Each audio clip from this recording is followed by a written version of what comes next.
Bismillahirrahmanirrahim. Assalamualaikum warahmatullahi wabarakatuh. Innal hamdalillah nahmaduhu wa nasta'inuhu wa nastaghfiruh wa nastahdihi wa na'udzu billahi min syururi anfusina wa min sayyiati a'malina may yahdihillahu fala mudilla lahu wa may yudlil fala hadiyalah. Asyhadu an la ilaha illallah wahdahu la syarika lah wa asyhadu anna Muhammadan abduhu wa rasuluh la nabiyya wa la rasula ba'dah. Allahumma salli wa sallim ala nabiyyina Muhammadin wa ala alihi wa ashabihi wa man tabi'ahum bi ihsanin ila yaumiddin. Allahumma la sahla illa ma ja'altahu sahla wa anta taj'alul hazna idza syi'ta sahla. Amma ba'du, jamaah salat maghrib, Bapak Ibu yang berbahagia. Alhamdulillah malam hari ini Allah Subhanahu wa taala kembali memudahkan kita hadir di majelis ilmu. Semoga malam yang mubarak, banyak keberkahan yang Allah limpahkan di malam hari ini. Ilmunya bermanfaat, ilmunya mendatangkan kedekatan kita kepada Allah Subhanahu wa taala. Amin ya rabbal alamin. Baik, melanjutkan tema kita masih tadabbur surat Fatir ya. Kemarin membahas tentang tanda-tanda kekuasaan Allah untuk menumbuhkan iman ya. Jadi kemarin disebutkan Allah menceritakan proses turunnya hujan ya, dari air apa Pak kemarin? Laut ya, yang kena sinar matahari, kemudian menjadi awan, kemudian apa ini? Ngumpul, menggumpal, menghitam, kemudian turunlah hujan. Allah sampaikan kadzalikan nusyur, demikianlah hari kebangkitan. Jadi kalau tadinya tanah itu mati, tandus, Allah kirimkan hujan, kemudian subur, tumbuh di atasnya banyak pohon-pohon, rumput yang hijau. Demikian manusia mati ribuan tahun, tinggal tulang belulang, semuanya hancur kecuali apa itu kemarin? Illa ajbudanab ya. Kullu ibni Adam yubla illa ajbudanab. Semua organ manusia hancur kecuali tulang ekornya. Kemudian minhu khuliqa wa minhu yuraqab. Darinya lah ditumbuhkan kembali manusia. Itu setelah nanti hari kebangkitan turunlah hujan rintik-rintik, tumbuhlah kita dari tulang ekor. Itulah hari kebangkitan. Jadi bicara fenomena alam dikaitkan dengan hari kebangkitan. Itu cara menumbuhkan iman, kemarin sudah dibahas. Malam ini masuk ayat ke-25 surat ke-15 surat Fatir ya. Bismillahirrahmanirrahim. Ya ayyuhan nasu. Ada 2-3 ayat yang saya lewati karena ini bicara tentang sama, mengulang fenomena alam ya. Intinya sama, Allah hendak menyadarkan orang-orang kafir bahwa tidak mungkin alam selengkap ini tidak ada penciptanya ya. Kemudian Allah mengingatkan kepada semua yang beriman, yang enggak beriman, ya ayyuhan nas, wahai manusia, antumul fuqara'u ilallah, kalian semua membutuhkan Allah. Wa mahu, dan adapun Allah huwa, adapun Allah al-ghaniyyu. Apa ghani? Maha kaya. Allah punya sifat, ada berapa asmaul husna?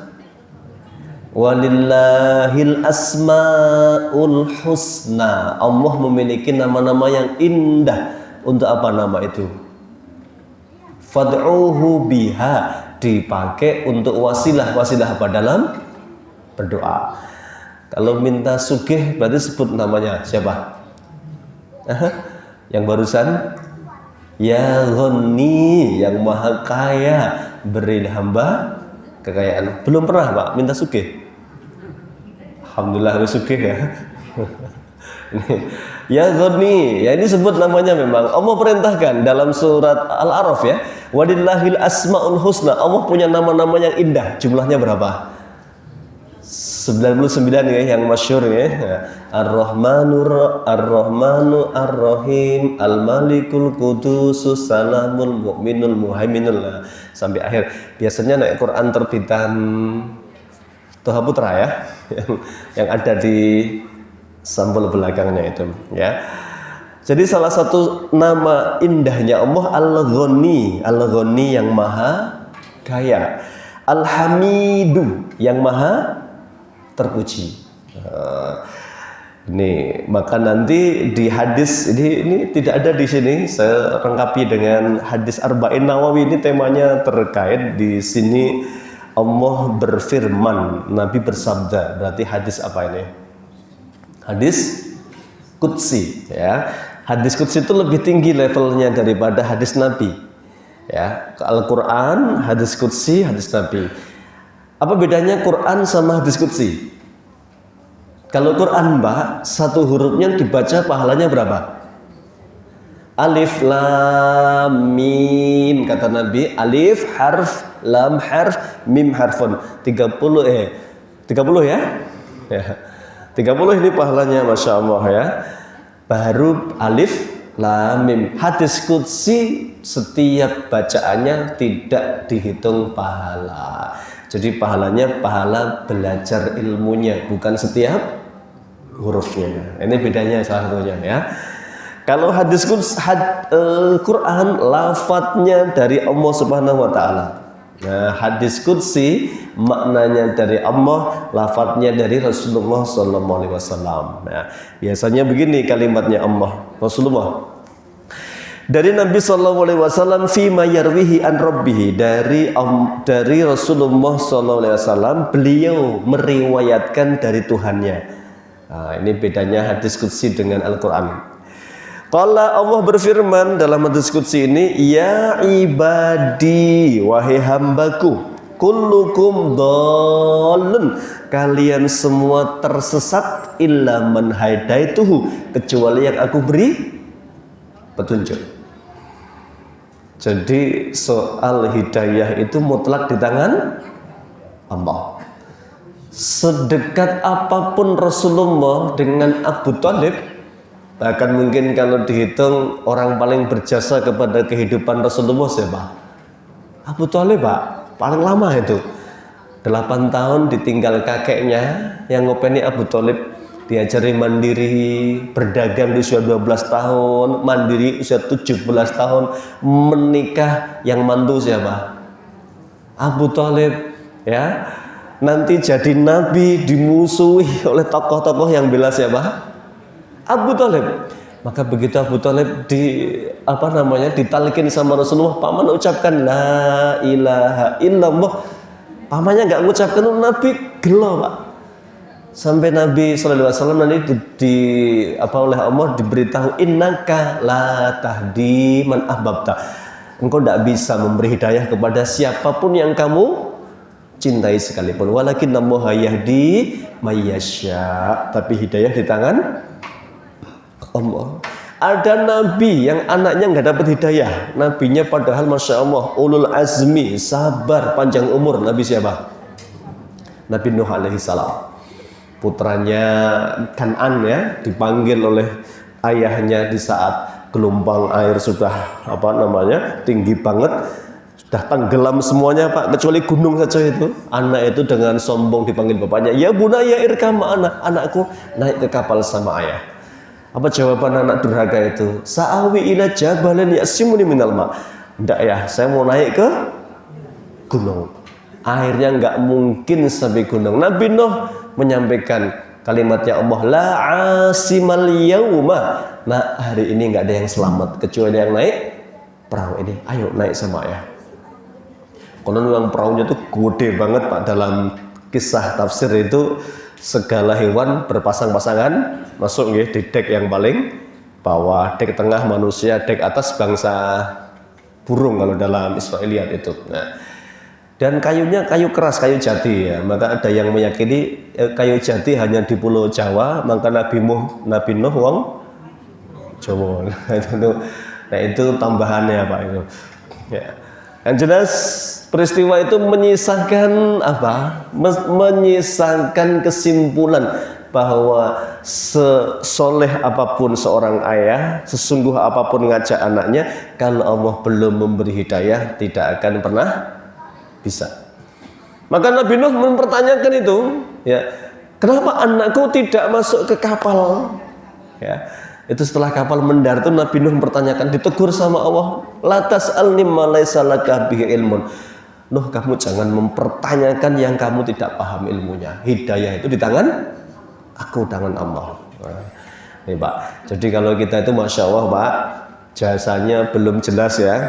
Ya, ini bukan keturunan Nabi, ya, bukan anak Nabi kok dapat hidayah, itu betul-betul wajib apa ini kita ini bersyukur luar biasa kepada Allah. Ya, ini murni bagaimana petunjuk itu di tangan Allah.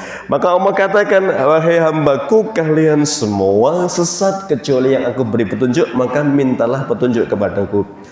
Maka Bapak Ibu, setiap hari kita masih terus sama doanya dalam rokaat salat kita, ihdinas siratal mustaqim. Ya Allah, tunjukkan hamba ke jalan yang lurus.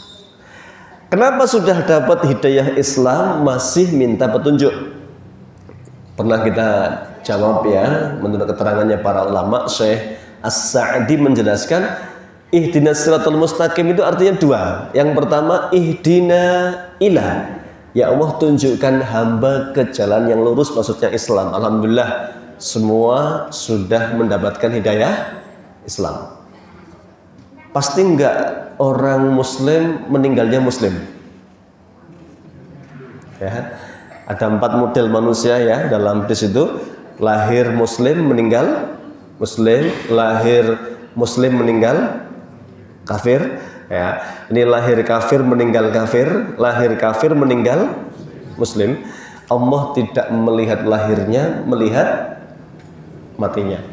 Maka pesannya bukan dan janganlah kamu lahir kecuali sebagai muslim, pesannya janganlah kamu mati kecuali sebagai muslim.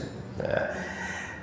Sudah dapat hidayah, tetap ihdinas siratal mustaqim, karena makna yang kedua, ihdina ala siratal mustaqim, ya Allah istiqomahkan saya di atas jalan Islam ini. Ya, ini bab tentang hidayah. Jadi kita terus berdoa dengan kalimat itu. Ya ibadi, wahai hambaku, ya, kullukum ja'iun illa man at'amtuhu, kalian semua lapar kecuali yang aku beri makan. Fastad imuni ut'imkum, mintalah makan kepadaku, aku beri makan kalian. Bapak Ibu pernah doa minta makan?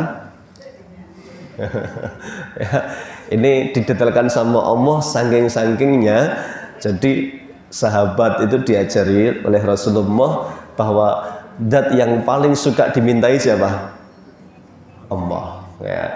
Jadi sahabat itu Pak, sampai serandalnya apa ini, serampate pedot itu mintanya sama Allah Pak.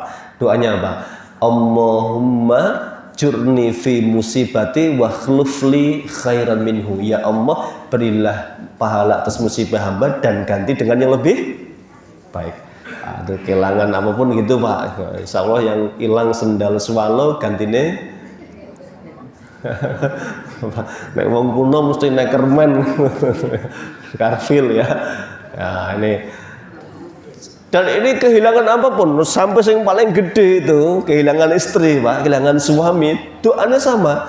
Ya ada suami apa ini harmoni, sering guyon sama istrinya, sampai guyonnya istri, Pak besok nek janjian yuk, nek jenengan meninggal dulu saya janji wis saya nggak bakal nikah lagi. Nek saya ninggal dulu jenengan janji ya jangan nikah lagi gitu ya. Apa malah suaminya ngomong gini Pak, ya, ya kalau saya meninggal dulu silahkan kamu menikah, bahkan tak doakan semoga dapat ganti yang lebih baik dari saya. Ojo ngono Pak. Nah, ternyata kelakon Pak, suaminya meninggal duluan ya. Coba nek misalnya suami janji, siap Bu janjian ya, sing mati sik pokoknya aja bojo meneh gitu ya, misalnya lebaran itu. Akhirnya malah merepotkan diri sendiri Pak. Dan benar Ummu Salamah, begitu Abu Salamah meninggal di perang Uhud ya, dapat ganti yang lebih baik, lebih soleh siapa? Rasulullah Sallallahu Alaihi Wasallam. Nah ini Pak. Jadi doanya sama, Allahumma jurni fi musibati wa khlufli khairan minhu, ya Allah ganti dengan yang lebih baik. Jadi biasakan kita ini jangan ragu-ragu minta sama Allah apapun ya. Ya ibadi, wahai hambaku, kullukum arin, kalian itu hakikatnya arin, telanjang, tidak punya pakaian. Illa man kasautuhu, kecuali yang aku rizkikan pakaian untuknya. Fastaksuni aksukum, mintalah pakaian kepadaku, aku beri kalian pakaian. Nah, ini mungkin doanya kita ringkas ya Pak. Allahumma inni as'aluka ilman nafi'an wa rizqan thayyiban. Nah, rizki itu makanan, pakaian, tempat tinggal, itu bagian dari itu ya. Ya ibadi, wahai hambaku, innakum tukhti'una bil lail, kalian maksiatnya, kalian banyak yang maksiat di malam hari. Ada loh Pak, orang itu begitu malam datang kerjaannya apa? Maksiat. Siapa itu? Ya, ada Pak, orang mengkerjaannya maksiat di malam hari. Ada yang jahat bahkan. Maka malam itu dulu kalau di dalam tafsir surat An-Nas ya, sama Al-Falaq ya, kul a'udzu birabbil falaq min syarri ma khalaq wa min syarri ghasiqin idza waqab wa min syarrin naffasati fil uqad, dan aku berlindung dari kejahatan tukang sihir. Nafasata fil uqad itu yang meniupkan apa? Bukhul. Bukhul itu apa Pak? Menyan. Ya mungkin kayak apa guna-guna ya Pak, nek bahasa Jawa mungkin ya diguna-guna. Jadi dulu memang sihir itu nyata ya, kahin itu nyata, kahin itu dukun begitu ya, itu seringnya bekerja di malam hari. Ada nggak dukun siang-siang ngobong apa itu Pak? Menyan. Nek film-film dulu kita lihat mesti malam hari terus ngeri, angker itu ya, itu. Makanya malam itu jahat. Allah minta kita berlindung. Maka nek punya anak kecil Pak, begitu datang maghrib semua pintu ditutup, jendela tutup. Nanti mau harus keluar lagi boleh setelah maghrib kalau harus keluar lagi. Kenapa? Pas maghrib itu munculnya tenggelamnya tanduk setan, dan disitulah kejahatan malam akan datang. Itu termasuk adabnya Pak. Nah, punya cah cilik jangan diumbar pas sore ya, masuk rumah tutup pintu rapat-rapat, ngaji ya, habis maghrib itu ya. Ini yang disunahkan oleh Rasulullah SAW. Wahai hambaku, di antara kalian ada yang malam harinya penuh dengan kemaksiatan. Jadi masya Allah, orang itu nek bengi melek Pak, nek awan turu melek maksiat. Nggak ngerani, mungkin ini kumbang-kumbang malam atau apa gitu ya. Jadi ini kalau ada kehidupan yang begini, jangan putus asa. Kata Allah, wa ana akfiru innakum tukhti'una bil-laili wan nahar. Walah, ini malah lebih berat. Kalian ada yang sepanjang malam, sepanjang siang maksiat. Wa ana akfiru dzunuba jami'an, tapi aku Maha pengampun terhadap semua dosa-dosa kalian. Fastaghfiruni, minta ampunlah kepadaku, aghfir lakum, aku ampuni kalian ya. Jadi tidak ada bagi Allah batasnya kecuali nafas sudah apa Pak ini? Tenggorokannya malam yugorgir, sebelum nafas sampai tenggorokan itu Allah terus menunggu tobat kita Pak. Dan ini tidak ada batasannya memang, kecuali kematian tadi itu. Allah Subhanahu wa Ta'ala itu tidak pernah batasin. Nek manusia memaafkan berapa kali biasanya? 3 kali. Nek sudah 4 kali tiada maaf bagimu gitu ya. Ini manusia. Kalau Allah tidak lihat Pak, siang maksiat malam tobat ya ditompo sama Allah. Malam tobat siang maksiat lagi ya. Itu nanti termasuk bagian dari taubatan nasuha. Syaratnya 3, makanya 1 menyesal, berjanji tidak akan mengulangi. Yang ketiga, mengiringi dengan perbuatan baik. Pernah mendengar Pak, ada perempuan pezina masuk surga gara-gara apa? Ngasih minum anjing Pak. Itu hadisnya sahih, riwayat Bukhari Muslim dari Abu Hurairah. Wes ini A1 ini Abu Hurairah, Bukhari Muslim ini. Wes ndak ada yang mempertanyakan statusnya, sahih hadis ini. Ya, lah ini yang perlu dicermati adalah keterangan dari para ahli hadis. Ya, jangan dipahami, wah berarti pelacur apa-apa sing penting ngombeni asu, wah lagi malah salah paham atau malah ini sunnah ngopeni anjing ya. Nah, ya. Ada perempuan sebaliknya masuk neraka gara-gara ngurung kucing. Hadisnya sama ini, sahih ya, Bukhari Muslim ini, perempuan masuk neraka gara-gara ngurung kucing. Kenapa perempuan yang jahat, pezina yang kotor begitu bisa masuk surga itu? Karena dia ketika mempunyai kebaikan itu kemudian menghantarkan dia kepada taubatan nasuha. Nah, jadi jangan remehkan Pak, kebaikan itu melunakkan hati, memberikan seseorang kesadaran bisa jadi. Ya, ini. Dan kita tidak boleh jumawa. Jumawa itu apa? Hah? Nek ana tulisannya gambar Semar eling lan waspada, terus apa Pak tulisannya? Ojo apa gitu ya. Jumawa itu sombong ya. Kenapa? Ada hadis di sini ya. Dan ada salah seorang di antara kalian ya, saking solehnya, jaraknya dia dengan surga tinggal 1 dira', jengkal ya. Fayasbiqu alaihi alkitabu fayamalu bi amali ahlin nahri fayadkhuluha. Tapi Allah tahu dia terlena dengan amalannya, bahkan nanti mengakhiri hidupnya dengan amal yang buruk, amalan penduduk neraka, dan dia mati masuk neraka. Sebaliknya ada orang yang saking jahatnya, jaraknya dengan neraka tinggal sehasta jengkal itu. Kemudian Allah matu, dia akan taubatan nasuha Pak. Maka ulama itu sampai mengatakan begini, Ibnu Qayyim ya, kalau ada orang bangun malam ya, kemudian bisa sholat tahajud, kemudian paginya dia sombong ya, bahkan meremehkan yang lain ya, Allah lebih suka orang yang malam itu nggak bangun malam dan paginya menyesal tidak bisa bangun malam ya. Jadi kalau kita sudah bisa melakukan kebaikan itu jangan sombong.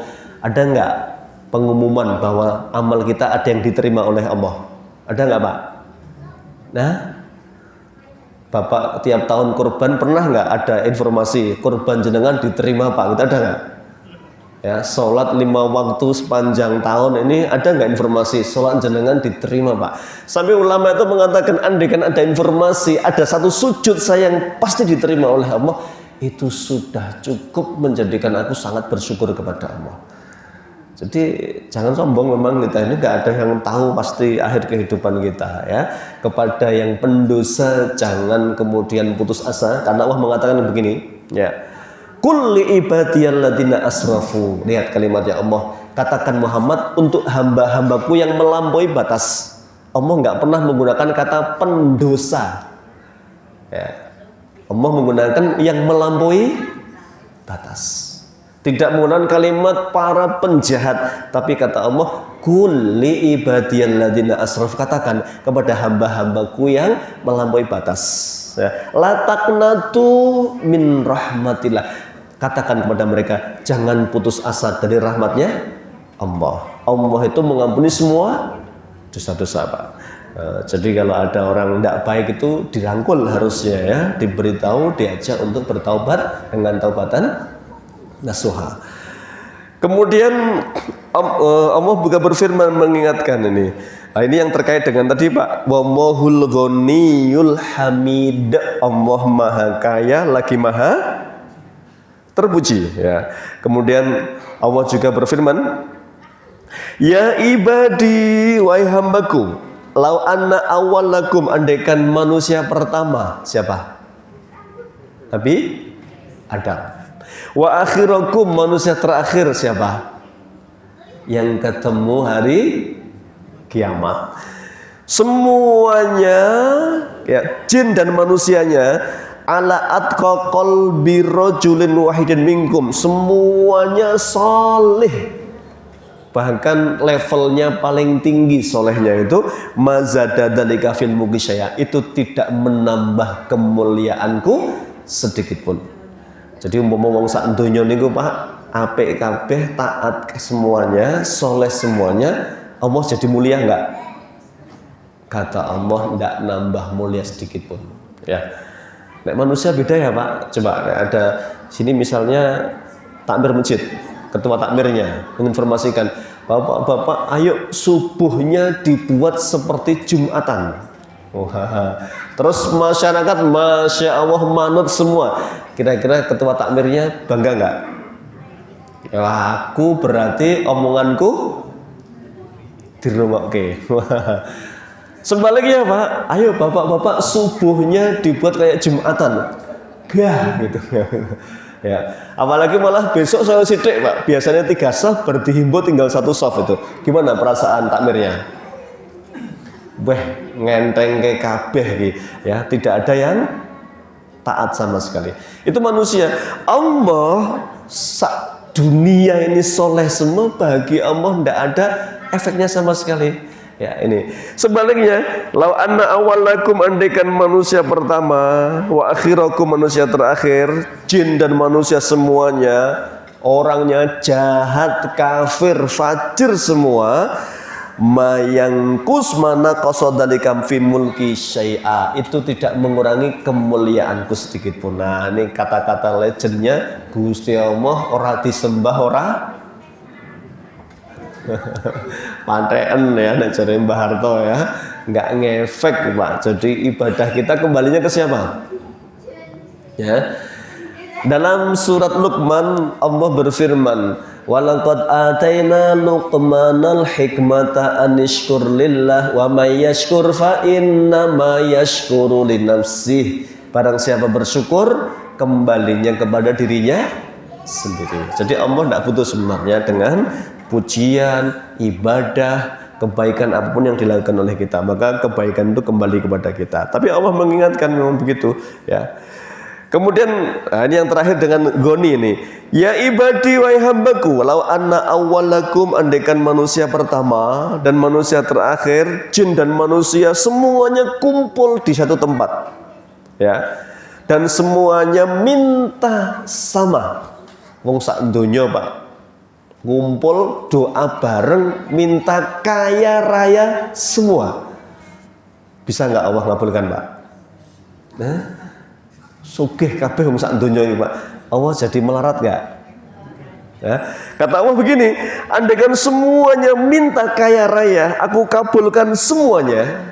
Ya, kata Allah, yang mana qasadalika mimma indi, tidak mengurangi sedikit pun kekayaanku, illa kama yanqusul mikhyatu idza udkhilal bahra, kecuali seperti panjenengan bawa jarum dicelupkan ke lautan kemudian diangkat. Sing nempel di jarum besi itu Pak, itu sing diminta manusia sedunia yang kaya raya semua, sementara seluas samudra itu kekayaan Allah yang disimpan oleh Allah.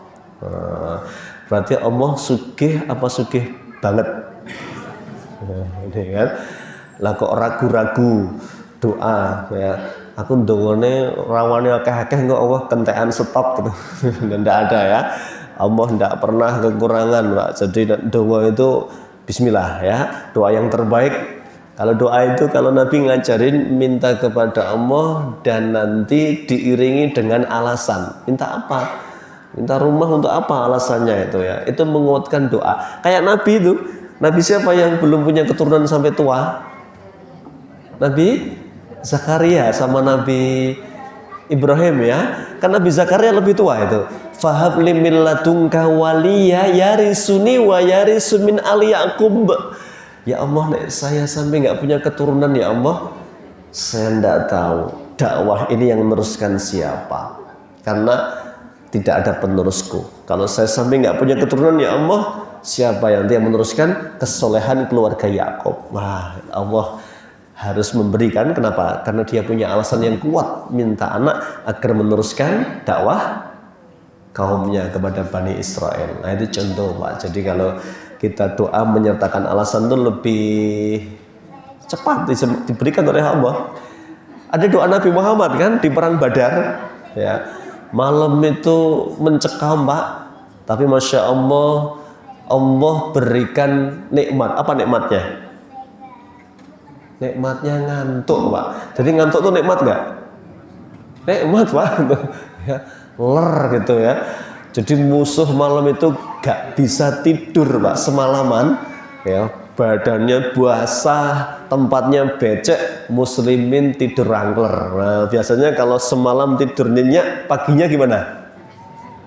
Wah, lah yang semalam gak tidur paginya, oh ngap angop toh, ya meh manah angop, ya meh apa angkat pedang angop. Maka nikmat tertinggi malam itu memang tidur itu. Ya, jadi coba jadikan nggak bisa tidur itu kan rasanya luar biasa ya. Ya jengkel, ya ngoporak turu-turu gitu ya. Paginya ngantuk lagi. Malam itu semua sahabat tidur kecuali Rasulullah. Ya doa semalaman apa doanya? Allahumma intuhlik hadhil isabatul lam tu'bad fil ardi abadan. Ya Allah, kalau sampai pasukan ini tidak diberi kemenangan, tidak kau beri kemenangan, engkau tidak akan pernah disembah lagi selamanya. Nek boleh ditambah, pilih mana ya Allah, menang porak disembah. Akhirnya diberi menang nggak Pak?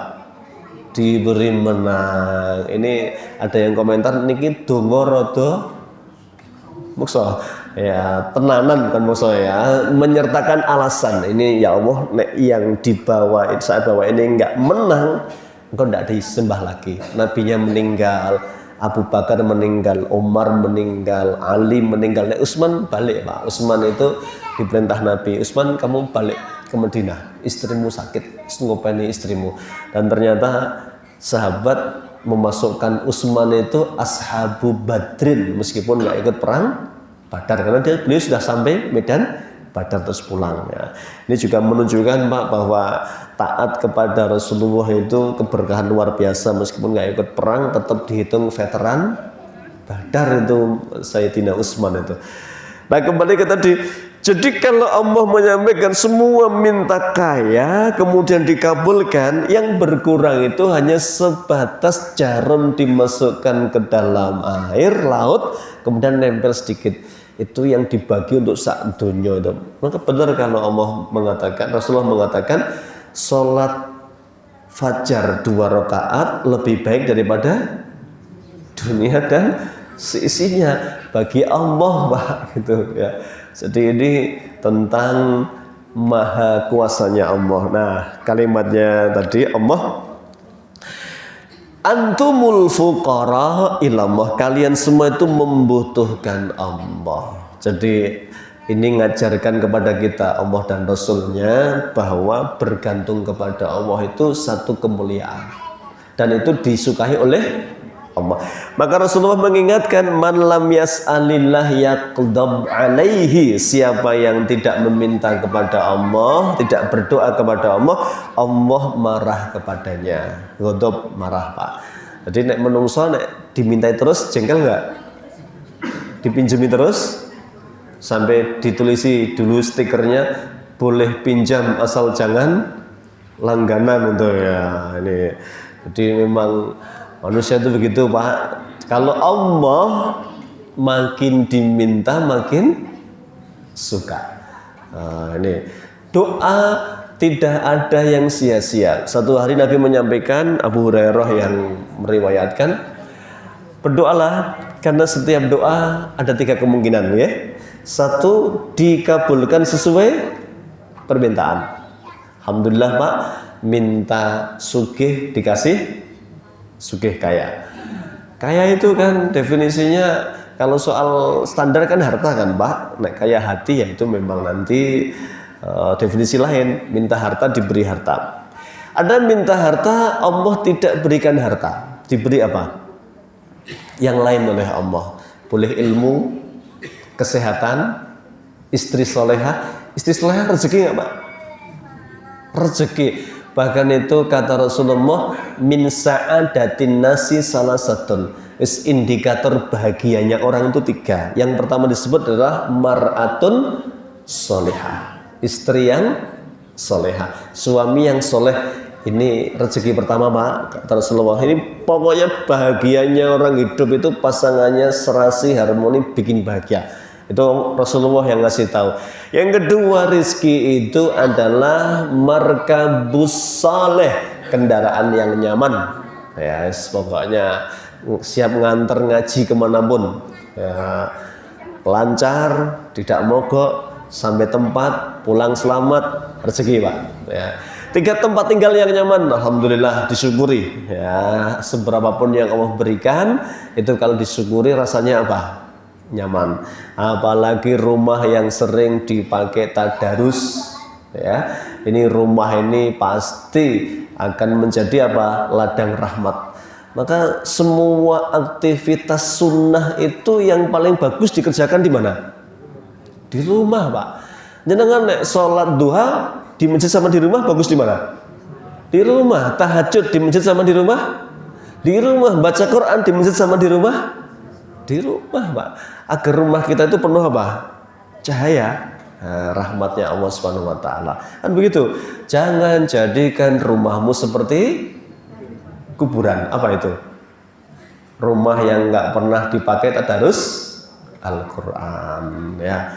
Nih, apalagi rumah wis jarang darus malah ngingu kire. Wah lah, gue malaikat itu nggak datang, ya nggak beri rahmat sama sekali. Kan ada kisahnya kan?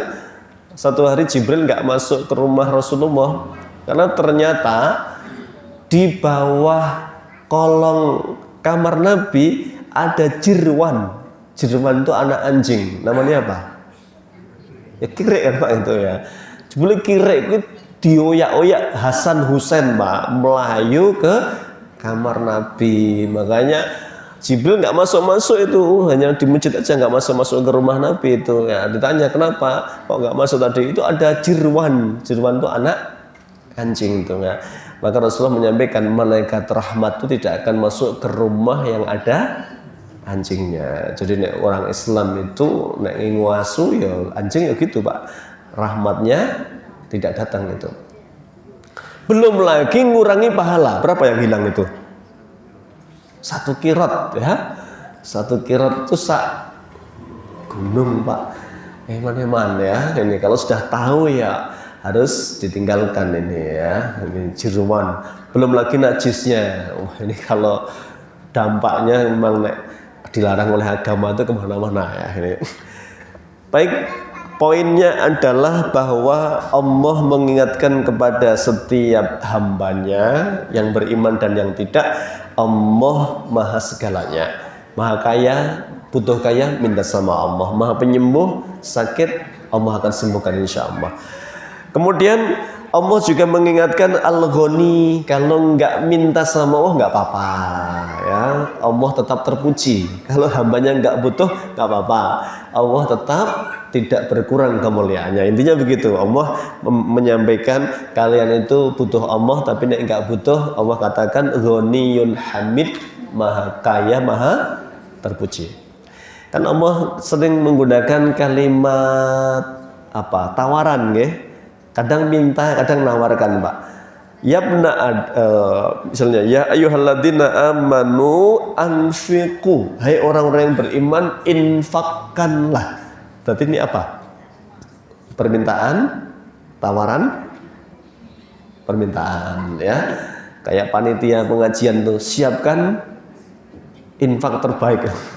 Ya, ini kalau ada brosurnya ini gitu ya Pak, siapkan infak terbaik ya. Kan nggak ada yang bahasanya monggo bawa infak terbaik, ada nggak? Ini Allah ketika ada yang tidak tertarik, Allah menggunakan kalimat man dalladzi yuqridullah, siapa yang mau minjemi Allah dengan pinjaman yang baik. Nah, ini berarti apa? Tawaran, Pak. Ditawari masih nggak mau. Nah, ini ayat berikutnya. Iya sya'yudhibkum bikum wa ya'ti bi khalqin jadid. Kalau kalian ini susah diatur sama Allah ya, Allah bisa saja memusnahkan kalian semua dan mengganti dengan hamba-hamba lain yang baru. Sama Pak, setiap amal soleh yang Allah bukakan. Jadi nek bapak-bapak ini Pak, nek ada orang datang ke tempat kita, ya pengemis, orang-orang yang kurangan, ya itu kalau memang benar-benar kondisinya memprihatinkan Pak, itu bukan kebetulan sebenarnya, itu adalah Allah buka ladang kebaikan. Nah, kecuali nek modus enggak tahu, nek modus katanya sekarang pengemis duitnya miliaran itu ya. Nih sama masjid punya program ini ya, masjid ini pembangunan tempat wudhu atau apa. Kalau ada penawaran begitu kemudian sampai ke HP kita, itu kebetulan atau bukan? Bukan Pak, di dunia ini nggak ada yang kebetulan, semua atas kehendak Allah. Nah itu tawaran Pak. Kalau tidak tertarik nggak apa-apa. Bagi Allah ada hamba-hamba lain yang akan tertarik. Bi khalqin jadid. Nih, jadi kalau hamba-hamba Allah ini tidak tertarik dengan program-program yang Allah bukakan lewat tentunya hamba-hambanya yang beriman, itu bagi Allah tidak apa-apa. Iya sya'yudhibkum wa ya'ti bi khalqin jadid. Akan ada orang-orang baik yang akan terlibat. Ya, saya belum pernah ada ceritanya kan Pak, bangun masjid nggak jadi itu, ada nggak? Ya ada, cuman lama. Ada yang cepat ya, ada yang lama. Tapi hamba-hamba Allah pasti kalau ada yang tidak tertarik, Allah gerakkan hamba lain yang tertarik ya. Wallahu a'lam bishawab. Demikian Bapak Ibu. Jadi ini hanya mengingatkan kepada kita terkait dengan rasa butuhnya kita kepada Allah, dan itu yang paling disukai oleh Allah. Allah merasa diminta ya, kemudian kita mengeluh kepada Allah, itu Allah suka sekali ternyata. Maka ayo banyak mendekat kepada Allah, banyak meminta kepada Allah, karena itu yang disukai oleh Allah Subhanahu wa taala. Barakallahu fikum. Kita akhiri dengan doa kafaratul majlis. Subhanaka Allahumma wa bihamdika asyhadu an la ilaha illa anta astaghfiruka wa atubu ilaik. Billahi taufiq wal hidayah. Wassalamualaikum warahmatullahi wabarakatuh.